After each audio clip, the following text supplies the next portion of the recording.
Jeremy Crit, and this is my video editing statement blog for assignment 2 for Journalism 215. The assignment was people, places, and things. We were supposed to capture them kind of organically, nothing set up, but the first part of the assignment actually was the one where we were allowed to set it up. It was a portrait shot of a person. And interestingly enough, I actually didn't set this up. I went to my friend David's room to ask him if he would help me and if I could take a portrait photo of him. And right as I walked in, I kind of snapped the photo when he turned around. And I ended up really liking the picture. I thought it captured him really well. He's a very simple guy who is only passionate about a few things. And those few things happen to be represented on his desk, such as his golf hat, which is what he talked about in his 10-second audio clip of his favorite thing. So I think that turned out really well. Now our next part of our assignment was to capture a real moment between two people where you can see their faces and expressions mid-conversation.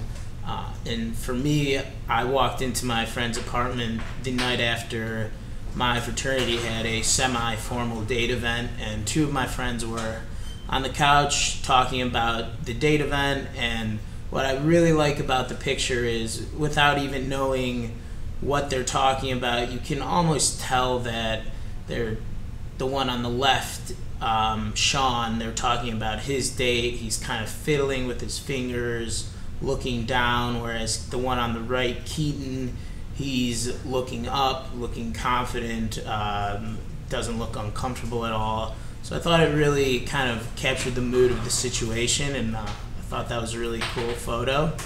The next photo we were supposed to take was an interesting photo of a location, and I ended up taking a photo of stairs at the Eikenberry Commons.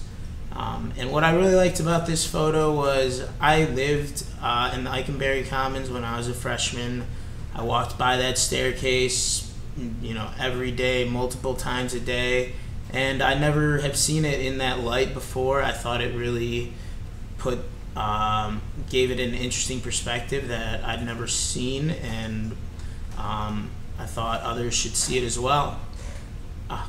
The last photos we were supposed to take were 3 different shots of one thing, and one of my roommates happened to bring his dog down to school for a couple of weeks, and all the dog does is just lay around.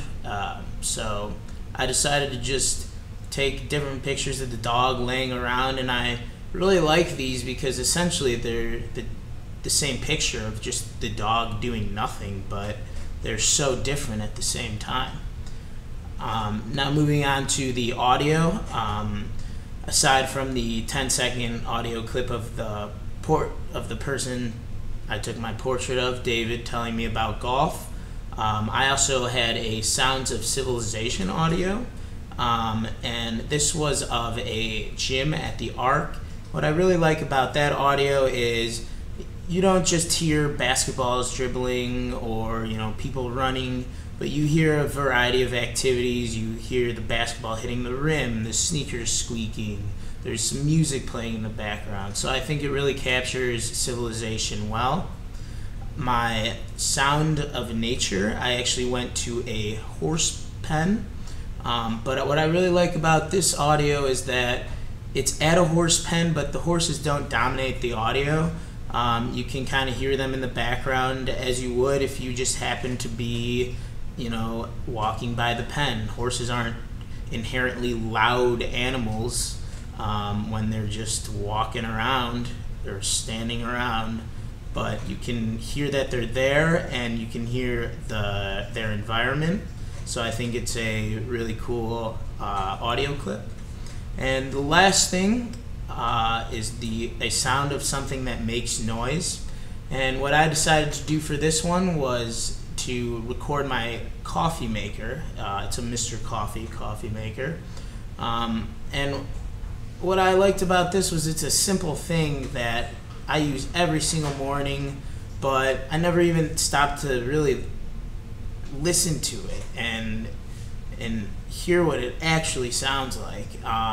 So for the first time, now I know what it sounds like when my coffee's being made in the morning. I just thought that was an interesting thing that most people hear all the time but really take for granted.